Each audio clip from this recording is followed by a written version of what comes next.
Good afternoon. This is Marianne Thompson, the president founder of Going Global, a glorious day where I am joining you from the Gulf port of Mobile, Alabama, and really proud and honored to say we have 1,800 plus registrants for this afternoon's presentation by our colleagues Mark Rhodes and Crystal Malik. So very happy to have you joined us. Let me give you a little background information before I turn it over to Mark and Crystal. This presentation and a series of webinars, which will continue through the end of this year and into 2025, brought to you hosted by Going Global with the quality commentary of Mark and Crystal, but you'll see more of these on different topics listed on the Going Global platform. Going Global hosts our own training multiple times every month, so you can learn more about the Going Global resources. We have visa information, H-1B, OPT, for 120 locations around the world. So I hope you will take advantage of the Going Global resources at another time, in addition to the expertise that will be shared with you this afternoon. So this afternoon, Mark and Crystal will be talking about F-1 student work visa strategy, what's required for OPT, CPT, and STEM extensions. The presentation itself will last 45 to 50 minutes, after which Mark and Crystal will take questions. I do encourage you throughout the presentation to send your questions via chat. So we'll get to as many of those as time allows, but do send your questions via chat. Mark and Crystal very happy to answer what they can. The true benefit, the icing on the cake of joining us this afternoon is that you will be eligible for complimentary visa counseling services from Mark and Crystal. They will be providing their direct contact information to you both before and at the end of this presentation. But if you have any questions about the topic today, OPT, CPT, and STEM extensions, or their other specialty areas, which are H-1B and green card processing, I invite you on their behalf to connect with them. Let me tell you a little more about Mark and Crystal. They're well-recognized immigration attorneys with the Immigration Practice Group of McCandish Holton. They work with companies and universities throughout the United States, successfully processing thousands, I think it's more multiples of that, of work visas and green card applications each year. Mark and Crystal frequently collaborate with universities to counsel staff and students and employers, really, on the latest guidelines for successfully navigating the U.S. immigration process. Mark has been repeatedly recognized as one of the best lawyers in America for immigration law, while Crystal has been highlighted as one of the best lawyers in America, ones to watch in the same field. I'm honored that you can see why these two attorneys are award winners in their field.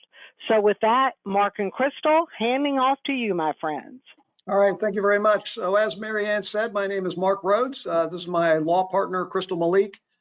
We are both immigration attorneys, and what that means is that we work with companies all over the U.S. processing work visas and permanent resident green cards for international employees. We also work a lot with universities. We work with university international student and scholar offices. We work with university career services offices, helping universities navigate the immigration process. When we work with career services offices, we provide materials and we provide information on the process to help international students understand how they move from being an F-1 student or a J-1 student to getting a work visa and staying in the United States after graduation. We also do a lot of presentations at university campuses to international student audiences, explaining the process to stay and work in the US after graduation. But that's not really the focus of today's discussion. Today, we're going to focus on the options that are available to international students to work while they are in their degree program. Because the rules for international students in terms of working in the United States before they graduate, and then the rules for working after graduation are very different. Once an international student graduates, you're going to get your optional practical training. You can work through the university to help apply for that. While you're working using your OPT, then you're going to get yourself an H-1B, which is a longer term work visa. And then you can move on to permanent residence if your desire to live here permanently in the United States. Before graduation, the options are very different. When you are an F-1 student and you are in the United States, I'm going to focus this discussion on F-1s because F-1 is far and away the most common student visa. So for F-1 students in the United States, when you are here, you're supposed to study. You're not supposed to be here to work. And so the F-1 visa category has significant restrictions on your ability to work off campus while you are in the United States. For an F-1 student, we've listed up here on the screen the common ways that an F-1 student is permitted to work in the United States. The first option that is available to an F-1 student is on-campus employment. So an F-1 student can always take an on-campus job for a university employer. In other words, you can work in the bookstore, you can work in a university research facility, you can work in the campus, the commissary, but recognize that on-campus employment must be for a university employer. In other words, you can't open up your own business in your dorm room selling products online and call that on-campus employment, because that is not for a university employer. Similarly, if you have a construction company that comes on campus and they're building a dorm or a classroom facility, you can't go to work for that construction company because that is an off-campus employer that just happens to be working on campus. On-campus employment allows international students to work on campus, but only for a university employer. You can also work in an off-campus location if that off-campus location is educationally affiliated with the university. So for example, if the university has an off-campus research facility that is affiliated with the university, that can also be considered on-campus employment because, again, it is for a university employer. So one option for an F-1 student to work in the United States is on-campus employment. Second option that is available to an F-1 student during their degree program is called curricular practical training, CPT. Curricular practical training is available to international students who are in a degree program that has a work component that is part of the program. So if you're in a degree program that has a work component, for example, student teaching, if you're in an education program and you need to go work off campus at a school to get practical training related to your curriculum, you can take advantage of curricular practical training. CPT is actually authorized by the university. You don't even have to go through the immigration service. So if you are in a degree program that allows off-campus employment as an integral part of the degree program, you can actually use CPT to work off campus, work through your university international student and scholar office on that option. Next option available is called optional practical training. So curricular practical training is if you're in a degree program that has a work component. Optional practical training, OPT, is available to every F-1 student. You don't even have to be in a program that has a work component that's part of the program. You can always use optional practical training to work during your degree program or you can keep all of your optional practical training to work after you graduate. Every F-1 student is eligible for 12 months of optional practical training. If you're in a STEM degree program, you're eligible for an additional 24, for a total of 36 months of optional practical training that will allow you to work for any employer in the United States doing any job, as long as the job is related to your degree program. If you use optional practical training during your degree program, say, for example, for a summer internship, you're not in a degree program that allows you to do CPT. If you want to work off campus for an employer, you're going to have to use optional practical training, OPT. In order to take advantage of optional practical training, you got to get a little work card. It's called an Employment Authorization Document, an EAD. You'll have to apply to the Immigration Service to get that employment authorization card. You cannot go to work, even for a summer internship, until you get that card in your hand. So it's important to understand the timing of applying for optional practical training. Any amount of OPT that you use during your degree program is subtracted from the amount of OPT that's available after you graduate. So let's say you use 3 months of optional practical training to do a summer internship between your junior and senior year. That 3 months of OPT will be subtracted from the 12 months of optional practical training you have available after graduation, meaning you'll only have 9 months of OPT available post-graduation. So you have on-campus employment as an option. If you want to work off-campus, you have curricular practical training. You then have an optional practical training option. There is also an option if you endure significant economic hardship. When you come to the United States in F-1 status, you have to show that you have the financial ability to support yourself for the duration of your program.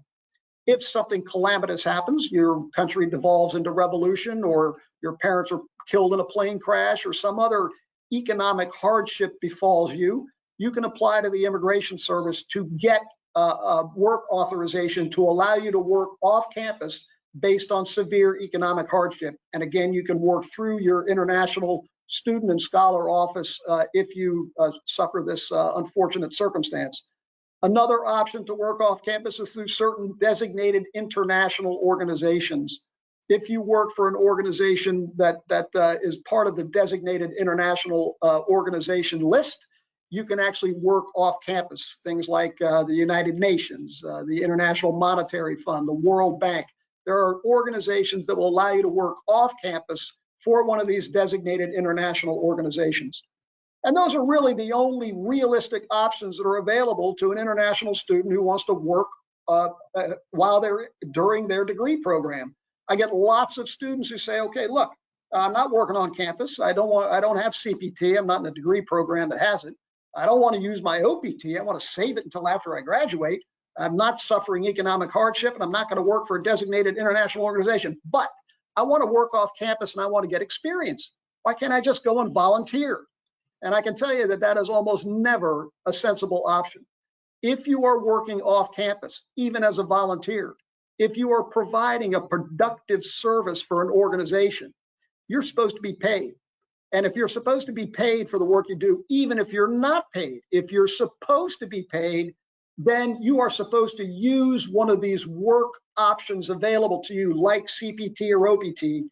And if you're not using it, even as a volunteer, you are working without authorization and you are deportable from the United States. So volunteer opportunities, which may seem very sensible at the time, can wind up getting you into a heap of trouble if you are an F-1 student. So those are the options that are available, and I'm going to turn it over to Crystal, who's going to give you more detail regarding CPT and OPT. We're getting a great number of questions in the chat. Just a reminder that today we're really discussing the options for F-1 students while they're maintaining their work authorization and their status as a student. We will have other presentations on your green card questions and H-1B questions, so it's a good idea to keep an eye out for those presentations. So we're going to move on to talking about your curricular practical training options.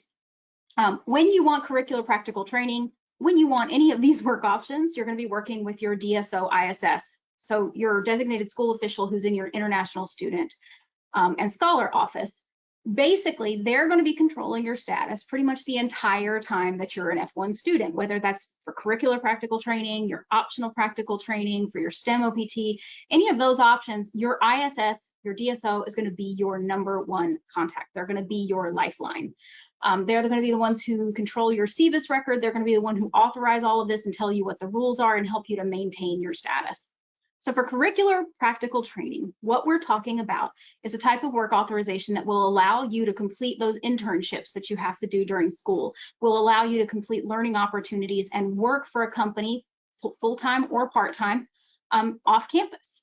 These are going to be specific work opportunities that are integral to your degree program. So it's not going to just involve your ISS and your DSO, it's also going to involve your department, because they're going to have specific rules on the paperwork that you have to complete and the requirements that you have to do in order to get credit for these assignments, in order to get these projects authorized, these work options authorized through your school, through your CBIS record, and to make sure that you're maintaining your status and working towards your degree.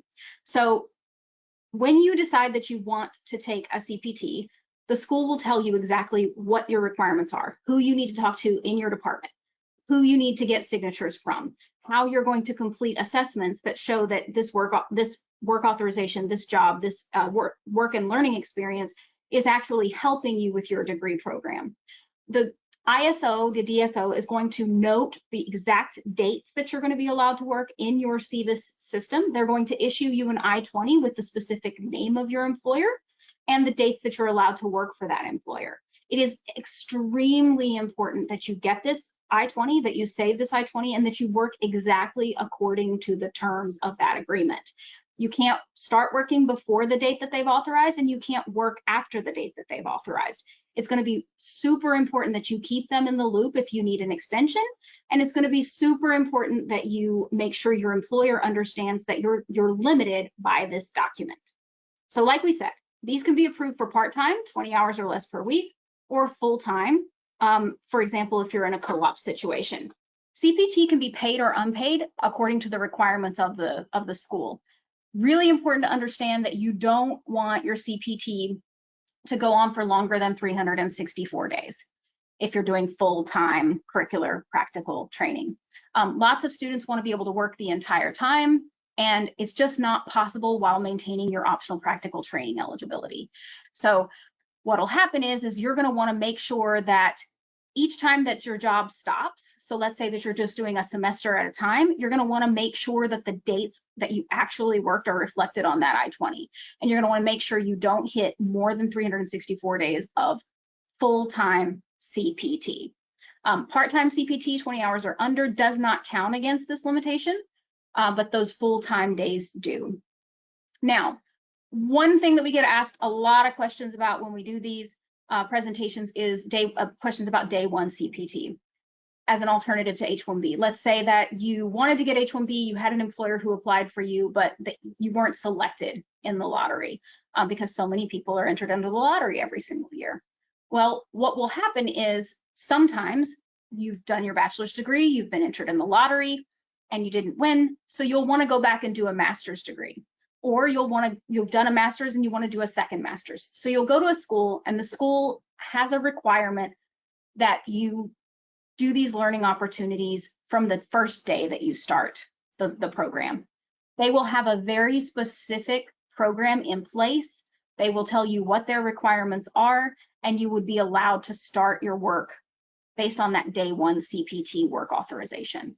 The issue here is that because you're doing day one CPT, because you're working full-time during the entire program, it's very likely you'll use up more than 364 days, which will eliminate your optional practical training options. But if you're being authorized during the entire program, which could be 18 months or it could be 24 months, then you've actually gained more by trying to use this. You'll be completing a new degree program. If it's at a new degree level, it's possible that you could be getting a master's degree, which will give you an extra chance at the H-1B lottery. So a lot of students see this as a win-win situation. During the last Trump administration, there was a lot of scrutiny to these day one CPT programs. So it's very important to make sure that you're going to a school who is following the rules as absolutely best as they can, and that you are also following the rules. Some of the reports we've gotten recently are people who are having trouble because they're not attending classes when they're doing this day one CPT program, or they're missing too many classes. If the school has to have an attendance policy, and you have to follow it. So really important to understand that CPT, you want to stay below that 365 days if you can, so that you can keep your optional practical training. If you're using a day one CPT program, or they have a requirement at your school that you're going to have to use more, just understand that that is the requirement. You're not going to have that optional practical training afterwards. Now, optional practical training. As Mark discussed on the first slide, the first explanation, you can have optional practical training that is pre-completion or post-completion. When we're talking about pre-completion optional practical training, you're still eligible for up to 12 months of optional practical training, but the pre-completion optional practical training option would allow you to be able to complete some of that optional practical training during your degree program, to have experience during the degree program. It's day for day usage. So if you use it during pre-completion, you're not going to have those days during your post-completion optional practical training. You do have to request an employment authorization document from U.S. Citizenship and Immigration Services to be able to do your pre-completion OPT. So this is where it differs from your CPT that we were talking about a moment ago. CPT just requires that it be an integral part of your program in your specialty, and that you follow those rules at your school, and your DSO updates your CVIS record to show that you're authorized. When you're doing your work experience as pre-completion OPT or post-completion OPT, it requires that you actually file Form I-765, an application for an employment authorization document, directly from U.S. Citizenship and Immigration Services. And that entails a wait period, right? If you're doing CPT and it's integral to your program, your international student office can just authorize it, and you could possibly be working the next day. When you're applying for pre-completion or post-completion optional practical training, your DSO and ISO authorizing the work in CVIS is just your first step. After they do that, after they put the recommendation into the CVIS record, then you have to actually file an application and pay an application fee with U.S. Citizenship and Immigration Services, and you have to wait for them to issue the card. Now, the bad and good thing, right? Normal processing time would be 90 days for an employment authorization document, but what we've seen is they've opened up this option now for people to pay a premium processing fee for their employment authorization document, and it's a double-edged sword. The reason it's double-edged is that they now are taking longer to process the regular processed cases, because they're putting the premium processed cases ahead, because they have to, because the people have paid for a statutory amount, a regulatory processing time. So if you need quicker work authorization, you're probably going to need to use that premium processing service, and it is quite expensive, more than $1,000, and it is expected to be increased in the next administration. To do pre-completion OPT, you must have already completed one academic year of your program. So post-completion optional practical training works pretty much the same way as your pre-completion optional practical training. When you're doing post-completion optional practical training, you can use the remainder of whatever's left of your pre-completion OPT. So that if you had 1 year, then you used 3 months pre-completion, you're only going to be eligible for another 9 months when you do your post-completion. The rules that you see on your screen are very, very, very strict. You have to follow each one of these rules when you file your application. So what you'll do is, right when you're getting ready to graduate, you'll contact your ISO, you'll contact your international student office, you'll ask your DSO to authorize you to apply for your employment authorization document for OPT. You can apply up to 90 days before completion of your program, or up to 60 days after completion. That date is noted on your I-20, in case you're worried about it, or in case you don't know what that date is. You must apply within 30 days of the OPT authorization from your foreign student advisor being placed into the CVIS record. If you don't meet any of these day deadlines, they will deny your case, and they will take long enough to where it is too late to refile. So it's very, very important that you pay very close attention to these dates, that you follow them to the letter, and that you make sure that everything is submitted properly. Most of your international student offices will set up appointments with you to review your application. Most of them provide in-services just like this one multiple times a year, where you can go and learn about this process and learn what their policies are on this process. Super important that you attend all of those meetings and you make sure that you stay in correspondence with your DSO. Now, the biggest mistake we've been seeing, the biggest cause for denial that we've been seeing now that they allow students to apply online for these applications, and it's a great system, do highly recommend it because it eliminates all those worries about paper filed application where you're worried about the check bouncing or the courier not getting it to U.S. Citizenship and Immigration Services on time. The biggest mistake we're seeing is people who try to apply for this I-765 before their DSO puts their authorization into CBIS. People think that they can get ahead of the International Student Office, and you just can't. If they are going to be able to see, U.S. Citizenship and Immigration Services is going to be able to see the date that your DSO put the application in, the date that they authorized you, and if you filed before that timestamp, your application will be denied and there's no appeal from that. A quick caution on this, just because your application gets denied doesn't necessarily mean that you weren't eligible. We've also seen in the last couple of days a couple of really egregious mistakes made by USCIS officers that now have to be corrected. We're going to have to file motions to reopen or do other things to try to get them to fix it. But if one of these rules aren't followed, there's nothing we can do about it. Anytime that you get a denial, it is a good idea to get your DSO to review it and to get an immigration attorney to review it. If it's one of these deadlines, they're statutory, they're regulatory, there's no way around it. So make sure that you pay very close attention to how these applications are filed with the Immigration Service.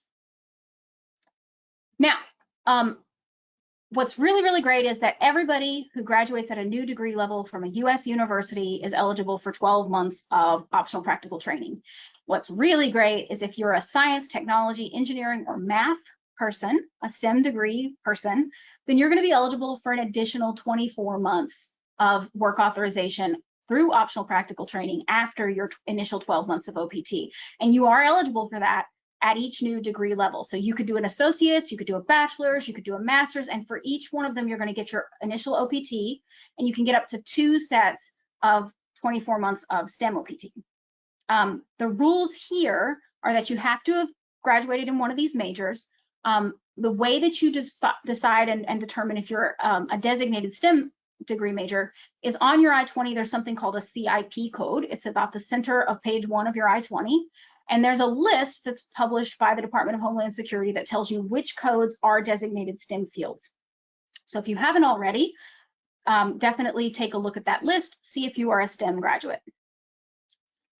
You must apply before your initial OPT expires and within 60 days of the Foreign Student Advisor's authorization of your STEM extension. So again, you have to wait until they put the recommendation into CBIS, and you have to make sure that you're within 6 months of the expiration date of your regular OPT. The one difference here, the major difference here, is you're still not required to be sponsored by an employer, but you are required to disclose who your employer is, and they have to meet certain requirements. They don't have to pay for anything, they don't have to file anything, but they do have to meet these other requirements that you see in the last 3 bullet points. So the employer must be an E-verified employer. Now, what E-Verify is a government system where employers go in and agree that they're going to monitor their employees' work authorizations through this government system called E-Verify. They agree prospectively when they enroll that they're going to put people's information into the E-Verify system and make sure that they're legally authorized to work based on the federal government's guidelines. So even if you have an OPT employer who during your first year is not an E-Verified employer, it's very likely that they're going to be willing to enroll in this program. E-Verify is completely voluntary, but there are a lot of companies enrolled already, but you don't have to start that search at the first year of OPT. You can think of this more when you're getting ready to file for your STEM OPT. The second requirement that the employer is going to have is that they have to be willing to sign off on what's called a training plan. Now, a training plan basically is just a 5-page document where they agree that they are going to provide training to you in your field of expertise. The first page is just your personal information and information on the job. And then the second page is information on the company and who the signatory is going to be and what kind of job opportunity is and how it's related to your degree program. They're allowed to let you mostly fill out that application, that whole training plan, and then they just sign off on it for accuracy. Some employers want to have a more active role in that, but some of them will have you actually help them in drafting it. They have a requirement that if you don't come to work, meaning if you quit or you never start with them, they have to notify the training, the DSO, the ISS office, and they have to sign off on self-assessments that you make for yourself at the 1 year and the 2 year mark, which is the midpoint and the conclusion of the STEM training opportunity. Now, we talked about OPT. OPT will allow you up to 90 days of unemployment. When you get to STEM OPT, you have a total of 150 days of unemployment throughout that entire 3 year process. So it's going to be really important that you monitor that. And if you have a layoff at your employer, or if you have a delay in starting, you're going to want to keep a really careful count of those days of unemployment, because if you don't keep, if you exceed them, you're not going to be maintaining F-1 status anymore. So it's really important that, if possible, you keep employment the whole time. And if it's not possible, that you find volunteer opportunities that will keep you marked as employed. As long as those volunteer opportunities have to do with your specialty, they can likely preserve those days of unemployment that you're allowed. All right, so qualifying STEM degrees, the extra rule that they made here, and not many people get to take advantage of this, but some people do. Let's say that you did your bachelor's degree in a STEM field. You did 1 year of optional practical training, but you didn't want to do another 2 years. You wanted to go straight to a master's degree. Your master's degree wasn't in a STEM field, but you did get a new year of OPT. You can, at this point, if that first degree, that first bachelor's degree was completed within 10 years and you forewent your STEM OPT, you can use that STEM OPT on your new degree level. So you could conceivably, even if your master's degree is not in a STEM field, you could use the OPT from your bachelor's degree that was in a STEM field in order to get that full 3 years of work authorization. This doesn't apply to too many people, but it's a nice little unicorn that we like to remind you of when we're doing these talks. All right, so this screen is particularly important given the changes that have happened in the last couple of weeks. And this is a question that we get super frequently in every single presentation everywhere, which is, can I travel on OPT? Can I travel while I'm in F-1 status? Can I travel while things are pending? It's going to be very important to weigh your risk and your benefits for the next several years. It's always been a little bit risky to travel during this period of time where you're applying for OPT. It's going to be a little bit more risky coming up because we don't know exactly how the rules are going to change and how the attitude towards this visa type are going to change over time. If you have everything on your screen, each one of these bullet points, your endorsed I-20, your valid visa, an employment authorization document that's already been issued, a letter from your employer saying, hey, this person is employed by me in optional practical training, they're going out for vacation and they're coming straight back. If you have all of those documents, very low risk to travel, because you're not having to get anything while you're gone. You're not going to need a visa appointment. You're not going to need to do any activities through the government other than your actual entry into the US. And if you have every single one of these items, then all of your ducks are in a row, right? You're ready, and typically it's not going to be a problem. But if any of these pieces fall off of your list, if any of these items you don't have, then your risk level goes up for each document that you don't have. So if you're in the middle of applying for your EAD and it hasn't come yet, or it hasn't come yet and you don't have a job offer, so you don't have an employment letter, or the very, very big one, if you don't have a valid visa stamp and you're going to have to apply for a visa while you're outside the US, each one of these adds a level of risk. And the reason is because when you apply for an F-1 visa, you're having to show non-immigrant intent every single time that you travel. And non-immigrant intent is very squishy, depending on the country that you're applying at, the consular officer that you're in front of, and your situation. When you've already been in the US for many, many years, maybe on a student visa, you've done your bachelor's and you've done your master's, and now you're having to renew that visa, that consular officer may see that as a sign that you intend to stay in the US, that you don't actually intend to go back. and it could result in what's called a 214B denial just for not being able to show non-immigrant intent. So what you have to think about is, have I ever had trouble applying for a visa in the past? Is my country known for denying this visa type? Do I have a significant amount of proof that I'm going to be returning home after the appointment? And then you have to calculate, is this a risk that I'm willing to take? So it's just really super important that you take all of this into consideration, really kind of calculate what risk you're about to take, and make your travel decisions on that basis. The last bullet point is kind of about if you've gotten to that point where you're getting an H-1B visa and you already have OPT and your H-1B is already filed. There's a couple of reasons that you may not want to travel at that point. H-1B is what's known as a dual intent visa. So a consular officer or a Customs and Border Protection officer could look at that and say, he's really not planning on coming back.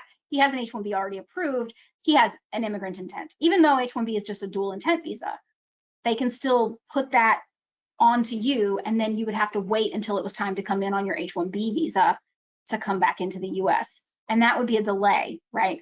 So that is a risk of traveling. Another thing is if your employer's filed an H-1B for you and it hasn't been approved yet, when you apply to change from F-1 status to H-1B status, they're allowed to do that. US Citizenship and Immigration Services can approve that from inside the US without you ever having to travel, without you ever having to leave the United States.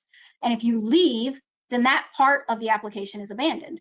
If you leave while the H-1B is pending, then they can only approve it as a consular petition, which means you're gonna have to leave again to process your H-1B visa and re-enter an H-1B status to activate that status.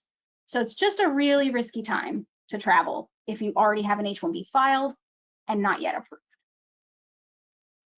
All right, so we've discussed all of these different types of work authorization. We have a ton of questions in the chat, and I'm going to throw it over to Mary Ann so that we can take a look at what the questions are that we have here. Crystal and Mark, an unbelievable amount of information, not surprised at the questions. Looks like we have a fair amount of time to get to them. Crystal, one question here. I do want to stop right now and assure people that this webinar has been recorded. You will all be able to find it probably by tomorrow, hosted on the GoinGlobal platform. So the information is critical. We understand there's a lot of it, but rest assured, this and the questions we're about to delve into will be recorded and available to you. Crystal, I've some questions here, but I'm going to hand it back to you. I'm sure you've got more of them. Let's go for it.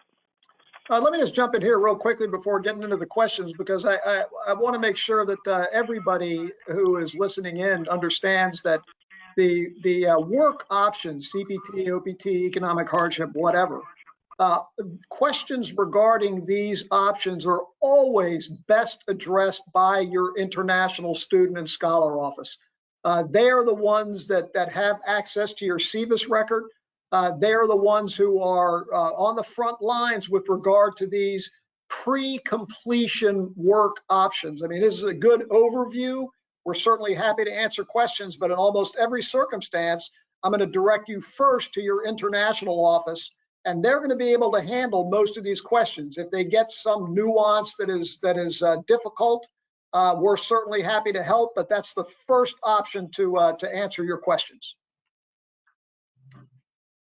Go ahead, Crystal. All right. So the first question is, STEM is applying for the STEM OPT free? And the answer to that is no. There's an application fee for each of these OPT applications. When you do CPT, curricular practical training, that doesn't have a cost behind it, but with OPT and STEM OPT, whether the OPT is pre-completion or post-completion, it is not free. There's an application fee right around $500. What about travel on OPT for F-2 visa holders, the dependents of the F-1s? I mean, the answer to that is you're going to have to bring proof when you travel that the principal F-1 is maintaining their F-1 status. But with that, and that includes proof that they're enrolled in school, that they're maintaining the required number of credit hours. But with that exception, you should have no difficulty traveling using F-1. I will tell you that after the inauguration in January, it will be incredibly risky to travel until things settle down. I would not plan on traveling in January and coming back in February. We don't know what kind of restrictions would be put into place. So you're always safer being in the United States than out if you have plans to remain here. Yeah, and it's just a good idea to really kind of postpone that till like you said, everything equals out, because you don't know if it's going to be specific country stops on travel again, and whether or not it'll be specific consulates that maybe aren't processing visas at a specific time. And so it's just a good idea to wait until everything has died down. The questions keep multiplying. It's hard to see them all. I want to do a job in a non-related field to my degree, but I completed 2 or 3 subjects in my master's that show it in my transcripts. Will my OPT or STEM OPT get denied? You're not going to be eligible to work in a job that is unrelated to your major field of study. Yeah, you have to be able to explain how it is related to your field of study. So if there are aspects of it that are related to your field, then maybe it could qualify, but you specified in your question that it was unrelated. As international students, we can only work 20 hours on campus. Can we use CPT to work more than 20 hours at campus, such as 20 hours as an international student plus teaching extra courses with CPT? Go ahead, Crystal. Yeah, so typically on-campus work, you're gonna be limited to your 20 hours. With your working as a student, as a student teacher or somebody who's a course assistant, that may or may not be. You're gonna have to follow your school's rules on exactly how many hours you can work for those. I know that some schools count it as 20 hours, and then they kind of, there's just a lot of little intricacies on how they do those specific assignments. It's really important to talk to your international student office about those specific limitations. No question. Yeah. Can post-completion optional practical training be filed while being physically present outside, while physically being outside the U.S., whereas family dependents are inside at their U.S. address to monitor the mail? We've already discussed how risky it is to travel while your optional practical training is going on. There are requirements for you to be in the U.S. to be finishing your program. It doesn't sound like this is going to be a real option. If you're just talking about you filed it and then you need to take a quick trip and they're going to receive the card for you, then as long as you meet all of the other requirements, it's probably going to be okay. There are a lot of questions about green cards. If you have questions about green cards, feel free to contact us outside of this. And we do have presentations through GoinGlobal on permanent resident green card processing. So you should monitor to see when those presentations will take place, and we go into considerable detail. In addition, for those of you at universities who are in international student scholar offices or career services offices, we do presentations on campus or virtually at college campuses all over the United States. We've been doing this for 30 years. Yeah. Okay.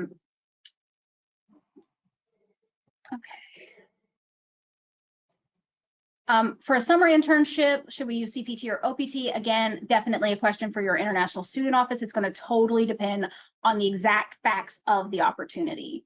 Can I use CPT in finance field as a math major? Again, that's going to be an ISS question because it's going to be very specific as to what requirements there are in your class for your internships. So you're going to want to talk to your department. You're going to want to talk to your international student office. I would say as a general rule, you can probably make a reasonable argument to your foreign student advisor, your international student and scholar office about how related your math degree is to a position in finance. And I think you could probably take advantage of that. I would not rely on that for H-1B. You're going to have a much more difficult time convincing the Immigration Service that a math major is related to a job in finance. Yeah. Question about whether or not you can apply for a marriage-based green card while you're on OPT. I do this all day long. Contact me. It'll be very fact specific, but it can be done. How to make sure you've had a good immigration attorney. There are lots and lots of lists you can look at. I would say your International Student Office probably has a good referral for you. And also you can use the American Immigration Lawyers Association. They have a referral list that you can take a look at anytime. It's a pretty good list because it tells you what their specialties are. You can actually also look on your screen right now. That's true. You can definitely do that as well. How risky is it to travel with an EAD card, employment letter, and other necessary documents? If I had a valid reason for travel, like a vacation, would it still be risky? Like I said, if you have all of those items, not as risky because you're not going to have to apply for a new visa while you're gone. But again, we don't know exactly what's going to happen January through March of this year. And so it's a really good idea to understand that maybe waiting just a little bit longer might be a good idea. Question about MBA being a STEM program. You have to look at the CIP code. There are some MBA programs that are STEM specific at universities across the country, and they do have the proper CIP code. That's on the cover of your I-20, and you can look at the list that the Department of Homeland Security puts out to verify that your CIP code is on that list. And you should run that by your International Student and Scholar Office. They will know whether or not your 100%. program is STEM qualified. More travel questions. Again, we can't predict what's going to happen specifically. So I would say caution is the best path for the first, quarter half of the coming year. How far in advance should an F-1 student apply for an EAD if they're graduating in March? How long back should an F-1 student need to apply for EAD before graduation if, say, you graduate in March? The earliest you can apply is 90 days before graduation. My recommendation is as soon as you can file, you should file. Yeah, that way, if there are delays in processing, you're still protected. I'm doing a business analytics master's. Does my OPT job and H-1B application have to be business analytics related? Or can it be in financial analysis? How much wiggle room do we get in relating this? Okay, so here's what I recommend whenever we get into these kinds of circumstances, and we deal with this all the time. I mean, my office probably processed 50, 60,000 H-1Bs over the years, probably more than that. What I always recommend is get a bullet point listing of the job duties that you're going to perform, and then pull out your degree transcript and go through the coursework, and you tell me what coursework you took that trained you to do the particular duty listed on your list of duties for your position. And if you can make a strong correlation between your coursework and the duties of the position, you'll have a strong H-1B. There is no way that anybody is going to be able to give you a guarantee until you do that exercise. Does a remote job offer for other countries than the US, will we need to have OPT for remote job offers outside the US? Go ahead, Crystal. This only applies, what we've talked about today only applies if you're working inside the US. These are the US rules. If you want to work in the US after graduation, these are the rules that apply to those jobs. If you're outside the US, then the rules for that country apply to you. So even if you're working for a US employer, a US-based company, if you are working outside the United States, none of these rules apply. You have to look at the country where you are located to see what the rules are there. So for example, let's say you're a student from India. You're working for a US company, you go back to India to work for that company. Well, you're an Indian citizen working in India. You can always do that.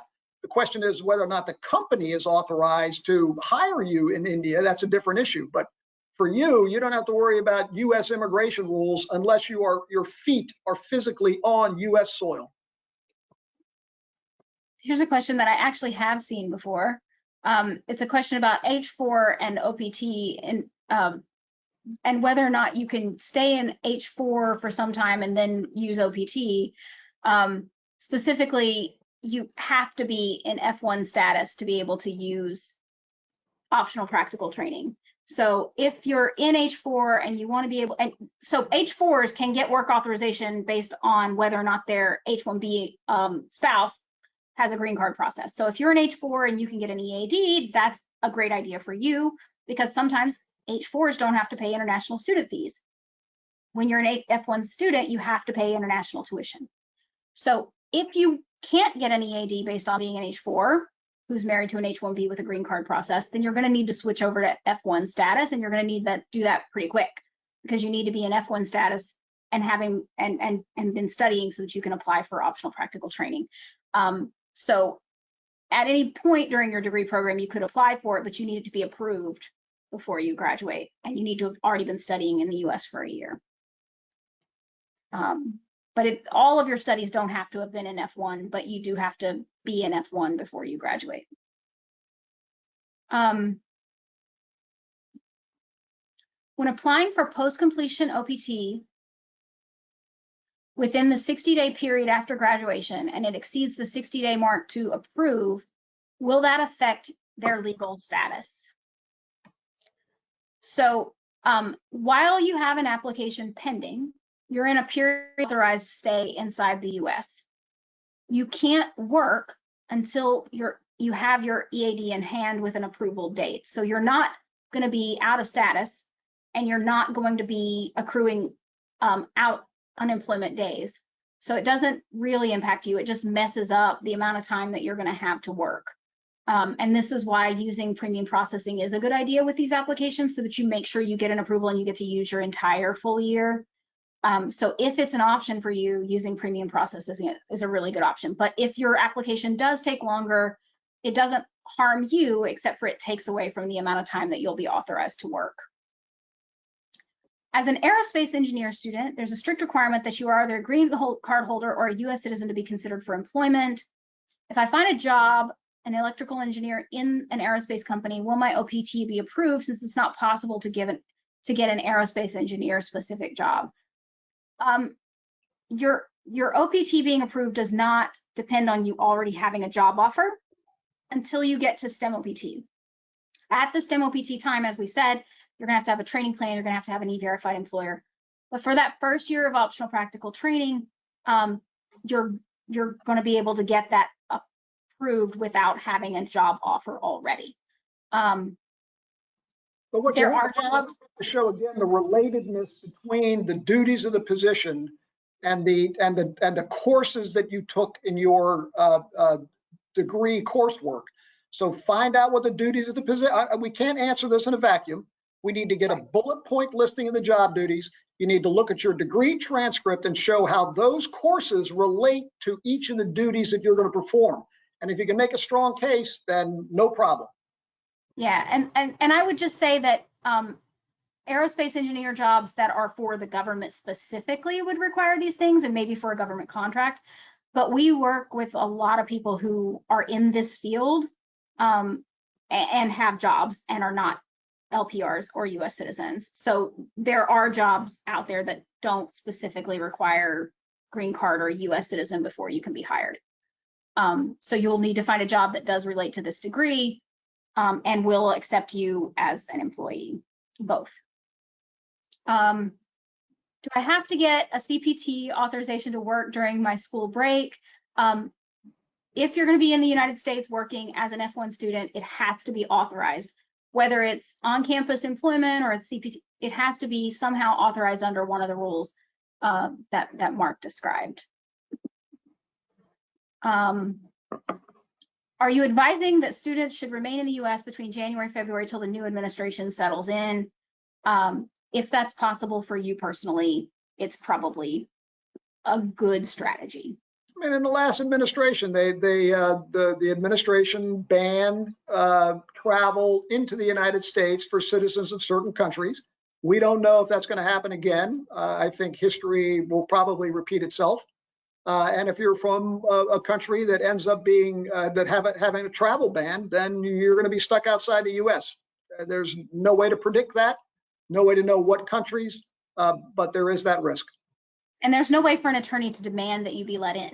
I think a lot of people think that there's a way to fight this stuff, and there are long-term ways to fight it, but you don't want to have to depend on that if you're worried about unemployment time and being able to finish your degree and being able to graduate on time and all of that. So it's just a really good idea to take a cautious approach for at least this first couple of months. I'm a freshman. Do you think these policies will change when I graduate? The stuff we talked about today are statutory and regulatory. It's going to take a while for them to make significant changes to these policies. So there will be a lot of similarities still to this, even if you graduate 3 years from now. Very likely to be a lot of similarities, I think. Mark, it sounded like you wanted to add. Nope. I was in F2 in the past with a visa stamp that is still valid, and I changed to F1 and switched back to F2 once OPT was completed. Can I still use the unexpired F2 stamp from the past to travel, or do I need an F2 stamp? So it sounds like that you've done everything you're supposed to do. You've gone back and forth, but you are now secure back in F2 status. If your F1 is still in F1 and they're maintaining F1 and you need to travel, that F2 visa stamp, as long as it has not been canceled and you have not gotten a DUI while you're inside the US or some other criminal charge that's caused them to cancel it proactively, then you should be safe on traveling on that document. Again, with all of the caveats that we've given several times already today. I think we're at time, Marianne.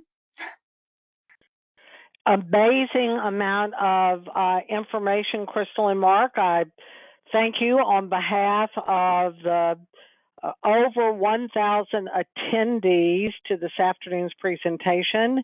As you heard both Mark and Crystal say, GoinGlobal will have the honor of hosting future presentations on H-1B, on green card processing, and additional presentations that are specific for employers. So pay attention to those, register, they're posted on the GoinGlobal platform, as I noted before as well. A link to the presentation today. We have to clean it up and load it, but my guess is we'll have that done by tomorrow, at least by Friday, the end of the week. So please check there. As you have heard, Mark and Crystal very generously offer. They are open to being contacted by all of you who took your time to join us this afternoon for additional questions or any additional assistance that they can provide. So take advantage of that opportunity.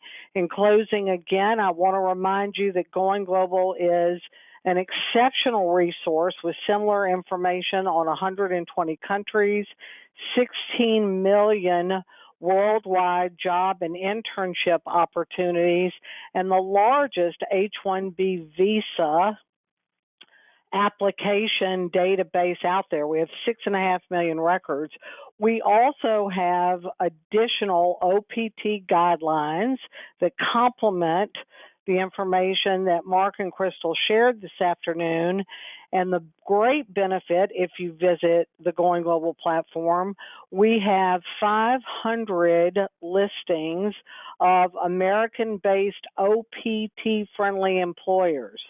These are American employers who have a reputation of hiring OPT applicants. 500 of them with links to their current job boards with thousands of additional opportunities. So GoinGlobal's goal in hosting these presentations not only is to bring you the benefit of very current, very excellent advice from Mark and Crystal, but to lead you back to complete the circle and find how GoinGlobal can further assist you make your career exploration goals happen in real time. So on behalf of Mark and Crystal, once again, my friends, what a joy, what a pleasure, with great appreciation to you, my colleagues here at GoinGlobal that helped make this happen as well, and signing off with an early Thanksgiving greeting and warm regards to all of you. Take care. Goodbye.